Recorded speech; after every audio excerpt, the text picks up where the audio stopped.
Hi there, welcome back to another quick and easy watercolor painting.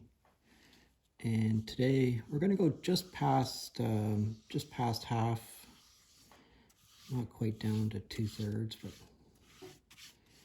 you know, I always tell you it's your watercolor painting, you do whatever you want to do. I'm going to go down that far, so that's all wet, and I'm going to pick up a little bit of red and just make like a S sort of shape like that.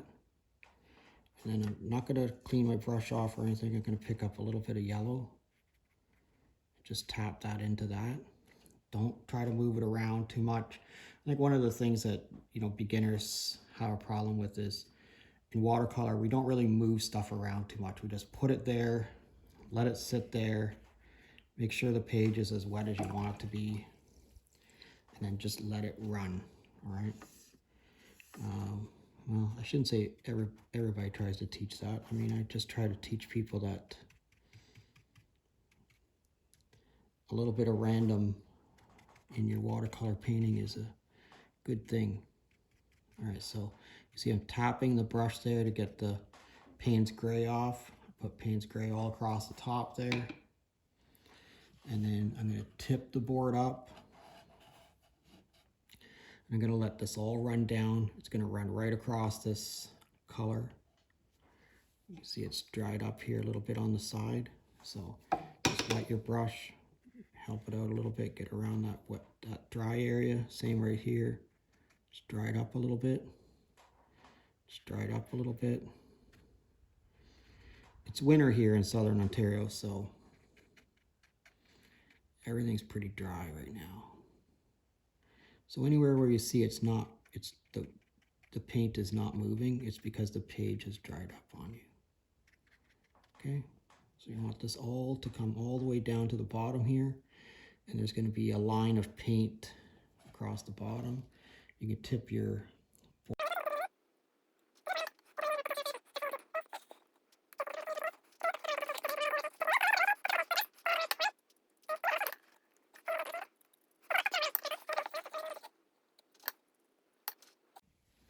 Okay, so I moved that around there for a good couple of minutes, and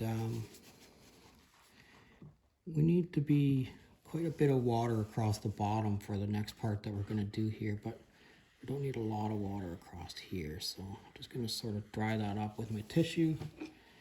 And again, we're going to go to our Payne's gray, and we're just going to touch the Payne's gray across the bottom here, and you'll see that the water will start to pick that up pretty much immediately. Start to move it.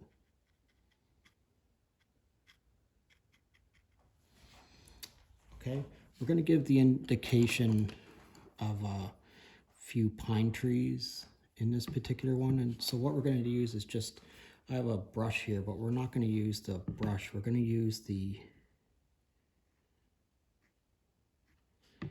back side of the brush. And that's all we're going to do. We're just going to drag that through there like that.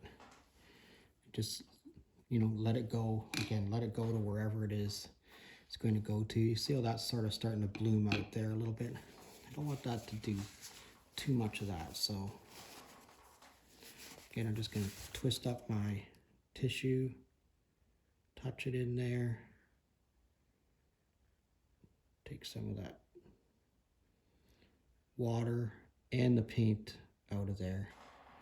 So I'm trying to control it a little bit, but I'm not trying to control it a whole lot.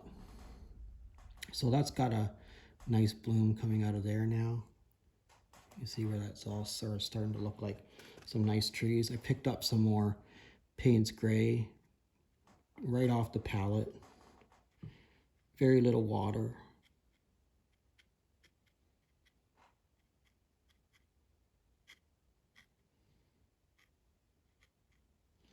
I kind of like that little edgy kind of effect that we're getting across the bottom there. And put some more Payne's gray into there. And you can make this come out as far out here as you want it to be. I'm going to bring it out about that far. Let that water carry all that. Don't touch it too much now. Just let it bleed to wherever it is it's going to go to. And just walk away, okay? Let this dry, and then we'll come back.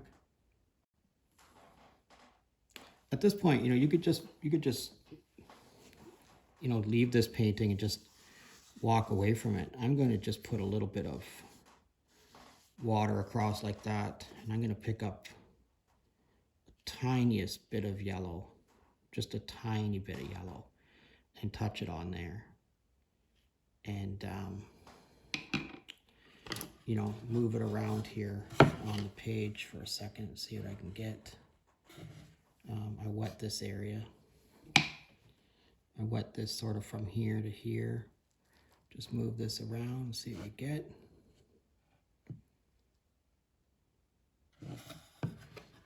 Okay, so I'm going to take a little bit more water. Just going to put a little bit of water across here. So not too much water, just a little bit.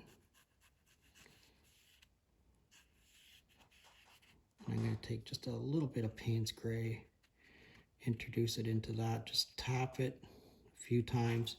Don't try to move that yellow around or anything too much. Just leave it. We're going to see if we can get it to slide going in this direction. See what happens to it.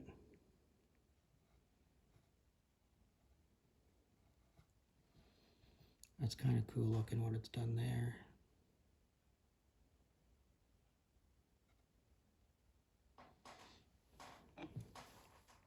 Kind of want to get this to go this way. Just going to try to steer it a little bit.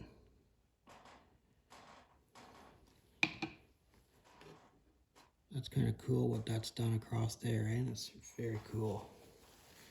I think we're going to try to just get it to do that. I'm going to take my tissue, and again, I'm just going to put it at sort of a point, touch it, try to extract some of the water out of there. I like how there's still that little bit of yellow across there. That's kind of cool looking.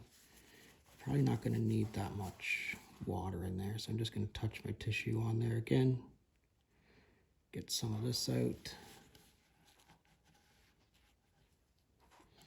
and then I have it propped up here a little bit. I think I'm just going to leave it propped up here. I'm going to take my roll of tape, just stick my roll of tape under there, see if we can get it to dry like that. Kind of cool looking. All right, thanks for watching. If you're currently a subscriber, thanks a lot. Only about 3% of my viewers are subscribers, which sort of surprises me, but it is what it is. If you'd like to hit that subscribe button, I thank you very much. Leave me a question or a comment. I'd love to hear where you're from. I'd love to know where people are watching me from. I hope all your paintings turn out. You have yourself an awesome day. I'm not going to do too much more to this. I love that little bit of yellow that's coming across there. Take out a little bit more of this. All right, after this dries, I'll leave a photo of it at the end. Thanks for watching.